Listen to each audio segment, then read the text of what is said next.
ये जो है ना, आज हम एक पिछले साल एक फैमिली थी जिसको मर्डर किया था इन्होंने, 5 बंदे थे, पाकिस्तानी फैमिली।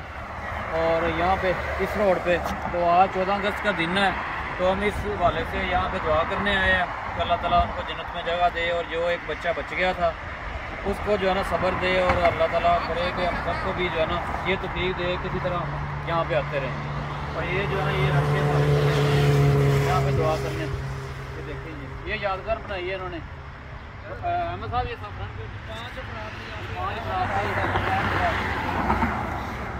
बकिया रहो सब बताएं। मैंने कहा ये उन्होंने बकायदा है कि ये जो बनाया उन्होंने ट्रेन, उसमें बताया गया कि 5 अफराद थे ना, लेकिन 5 ही उन्होंने दिखाए गए इस तस्वीर में भी, जिनमें से एक बच्चा बच गया था। एक बच्चा बच गया था, बाकी 4 जो हैं शहीद हो गए थे।